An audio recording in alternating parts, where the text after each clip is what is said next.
Hello， 大家好，我是星星，欢迎来到这期的午夜听鬼。今天要说的是2则关于医院的灵异故事。说到医院，那真是太多故事可以分享了，我们就话不多说，赶快开始吧。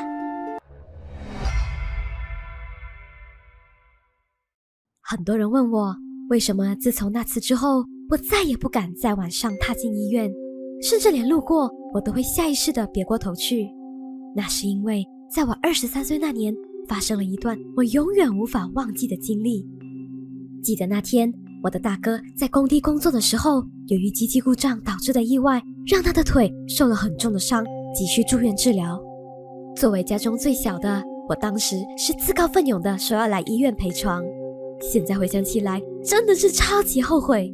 没办法，因为我妈身体不好，不能长时间待在医院，而我爸又长期在外拨工作，所以这个任务就落在我的身上了。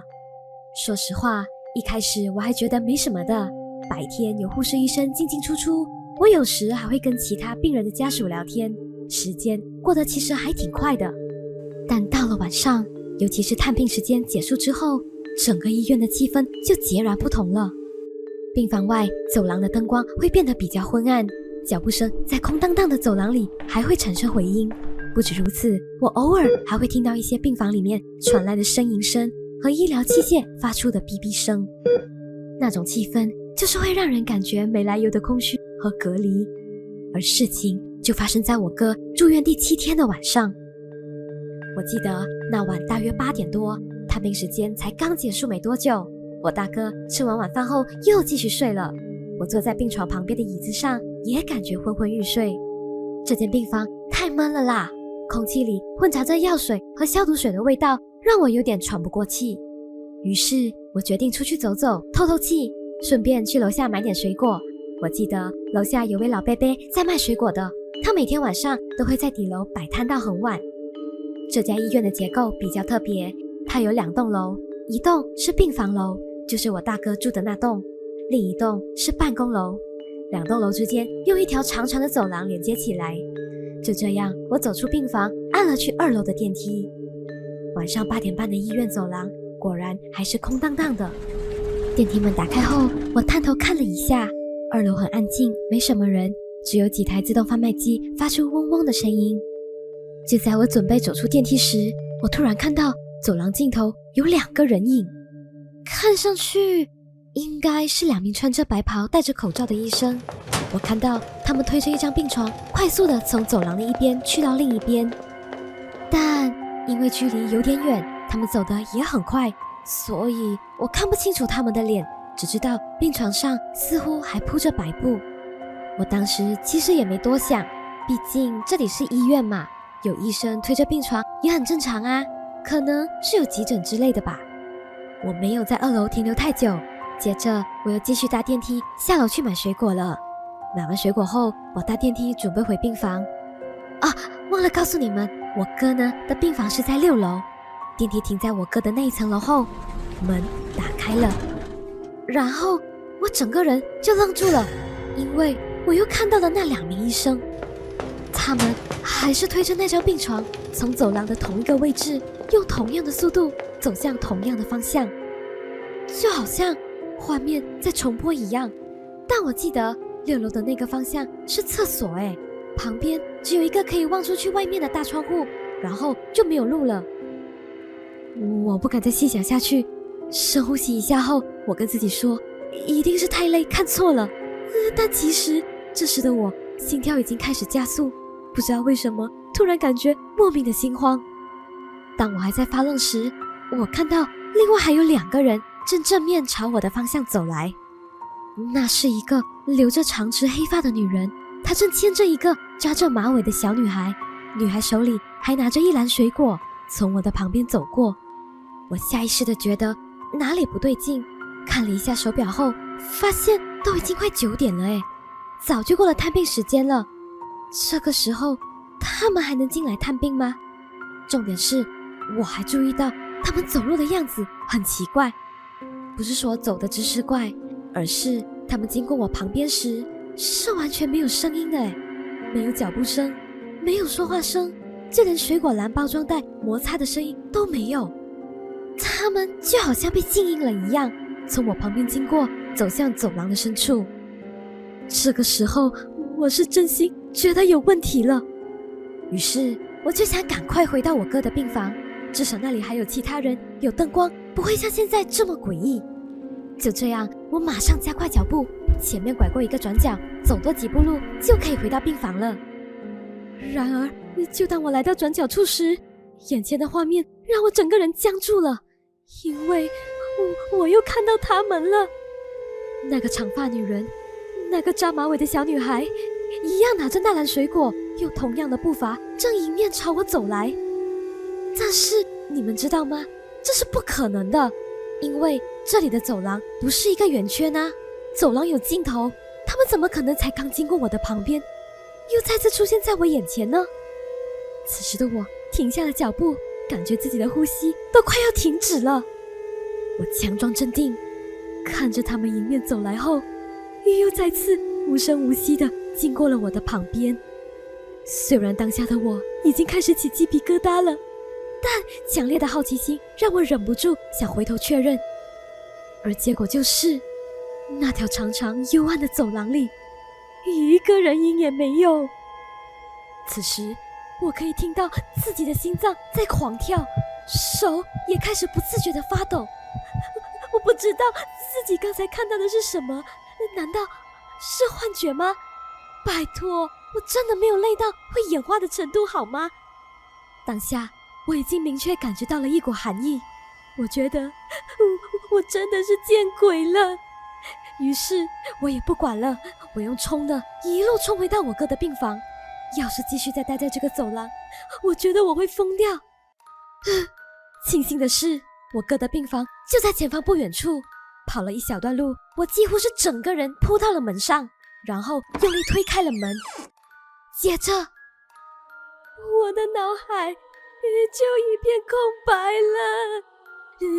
因为我看到我哥的病床边站着那对诡异的母女，准确的说，是那个女人站在了病床边，而那个小女孩则是整个人蹲在了我哥的胸口上。你们可以想象那个画面有多诡异吗？他们就那样头低低的，一直盯着我哥。看到这个画面后，我简直是吓疯了，一个腿软就不小心整个人摔在了地上，水果也滚了一地。这个动静惊动到了周边其他床位的病人和陪床家属，他们看到我摔成那样，也被吓得不轻。我狼狈地站起来后，发现那个女人和小女孩已经消失了，就像从来没有出现过一样。我马上去查看我哥的情况，我问他刚才有没有看到有人站在他的床边。他说他什么都没看到，也没有感觉到哪里怪怪的。我实在不敢跟他讲太多，只是敷衍他说是我看错了。而那晚的陪床简直就是煎熬，我不敢离开病房，更不敢合眼，谁知道那对母女会不会又突然在凌晨出现。好在我哥隔天做了最后一轮检查后，终于是可以出院了。这次的经历让我对医院产生了深深的阴影。我不知道那天我遇到的一切是怎么回事，那2位推着病床的医生和那对恐怖的母女到底是谁？或许只是我时运低遇到他们了吧。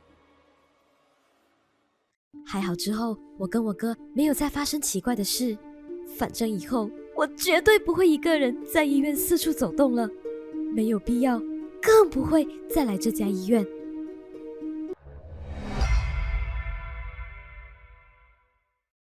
第二则故事发生在一位即将生产的准妈妈身上。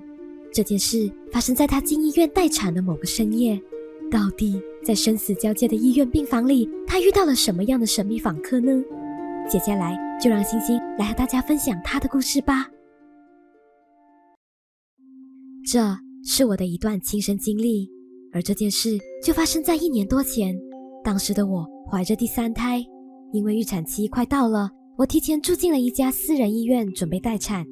那一晚的经历，我现在想起来还是充满疑惑和后怕。我住进的这家医院的病房是双人房，但中间是有一道滑动门可以隔开的。我的房间呢，在走廊的最尽头，平常时间都很安静，我其实还挺喜欢的。那天傍晚，我老公在确认我吃过晚饭，状况都稳定之后，决定回家一趟拿待产包，里面就是待产要用的沙龙啊、换洗衣物之类的。他跟我说，今晚他先回家休息和处理一些工作，明天一早再过来陪我。我当时呢是很 OK 的，毕竟都已经第3胎了嘛，我也算是很有经验了啊，反正也就1个晚上，应该是没什么问题的。但没想到这次就让我遇到了无法解释的事。我记得那时差不多是晚上10点多，我一个人躺在病床上，觉得很无聊。我就想到医生有说过，适当的走动一下对生产很有帮助。于是呢，我就决定下床活动一下。我慢慢走到房门口，伸手打开了门。然而开门后，我愣了一下，因为我面前站着一位老先生。这位老先生看起来个头不高，甚至有点矮小，但最引人注目的是，他满头白发，连眉毛、胡须都是雪白雪白的。他穿着白色的长袖衣服，下半身则是穿着一条宽松的黑色长裤，看起来像是那种练武术的长裤。我当时是满头问号啊，心想可能是隔壁病房的家属吧，又或者是迷路的老人家。基于关心，我礼貌地问他，阿北，你是要找谁嘛？这时，那位老先生慢慢地转过了头，眼睛直直地看着我，那个眼神不凶，但是也没什么表情，感觉更像是在确认什么似的。他盯了我好几秒，又望了望我身后，然后用一种沙哑低沉的声音说，不是你。就开始自己喃喃自语起来。我疑惑了一下，想说，哦，不是我，哎呦，当然不是我啦，我也不认识你啊。于是我就很自然地指着旁边说，哦，你是要找隔壁房间的人是吗？那你可以从这一道门进去的，或者你可以去前面那边的护理站问一下哦。但是他没理我，只是转过头继续盯着墙壁看。我当时也没多想，觉得老人家可能是反应比较慢吧，于是就绕过他下楼去花园吹风了。差不多11点左右，我散完步准备回房间了。当我还在走廊转角的时候，我远远就看见，天哪，那个老先生居然还站在我的病房门口诶，都整整1个小时了，他到底是站在那里干嘛？当时我心里其实已经开始有点不舒服了，但还是装没事的走过去。来到门口后，我又问他，阿北，你怎么还站在这里啊？你是不是迷路了啊？而老先生再次转头，眼神涣散地看着我，慢慢说道，不是你，是那个人。然后他缓缓转头看向我房间内的那道滑动门。就在这个时候，一个医院员工正好从前面的病房走了出来。我心想，终于有人可以帮我处理这个情况了。但是接下来发生的事却让我觉得毛骨悚然。那个员工出来后，他就这样走了过去，完全无视了站在我面前的这位老先生。他只是朝我微笑点头，打了个招呼，晚上好啊，然后就走开了。我站在原地，脑袋一片空白，心想，他真的没看见这位老先生吗？还是只有我看得见啊？想到这里，我全身汗毛都炸了，我不敢再想下去，于是我加快脚步进去房间，把门直接关上，然后躺回床，拉起被子。我告诉自己不要胡思乱想，先好好休息，不要自己吓自己。大约1个小时后，我在半梦半醒中被吵醒了。我听见一阵低沉的诵经声从隔壁房间传来。当时我心想，诵经声，难道是隔壁有人过世了吗？接着我还听到隐约的啜泣和低声谈话的声音，这就更证实了我的猜想。而这时我突然想起那位老先生说的话，这才联想到所以他真的是隔壁房的家属？难道他像那些鬼故事里说的，是已经往生了的亲人来接过世的家属的？我不懂，是不是自己的想象力太丰富了？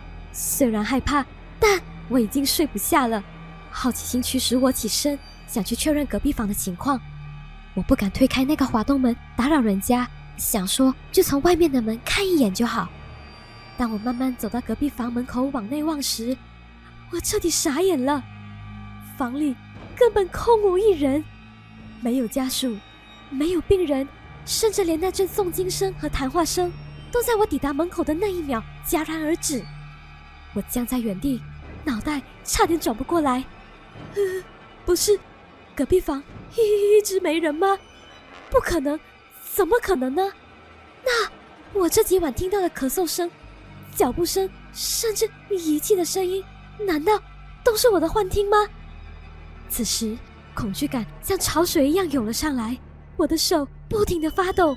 倒吸几口凉气后，我慢慢往后退，然后尽量快步地走到护理站旁边的长凳坐下，拼命保持冷静。要不是快生产了，我觉得我当下就用冲的了。而当我还惊魂未定的时候，身旁不远处传来了脚步声，一位护士走了过来。我听见他说：“老先生，都跟你说了很多次了耶，不要到处乱走，可以吗？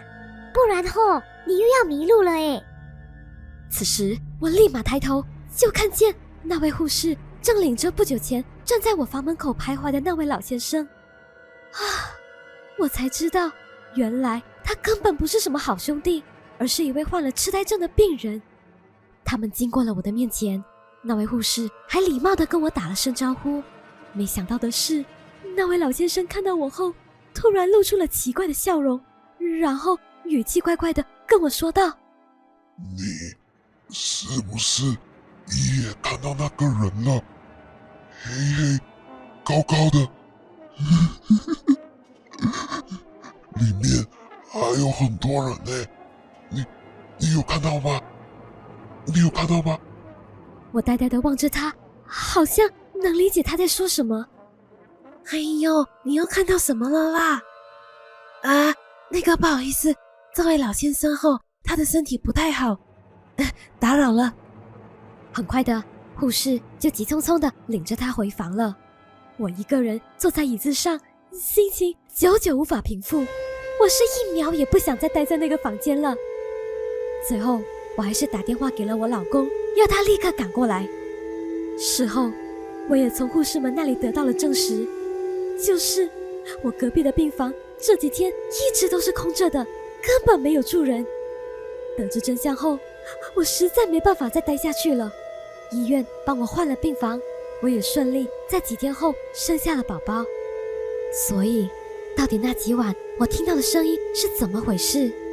还有那位老先生，难道他真的看到了普通人看不见的东西吗？反正我很庆幸我只是听到了声音，要是真看到了东西，我应该会当场就被吓到原地生产了吧。好啦，那今天的故事就说到这边了。如果还没看过瘾的话，星星这里还有更精彩的故事，现在就点进去看吧。最后，各位加入灵性鬼探社的社员们，谢谢你们的支持哦！特别是干部阿燕、雷克斯、Jean、陈伟志和 Clay L， 感谢你们啦！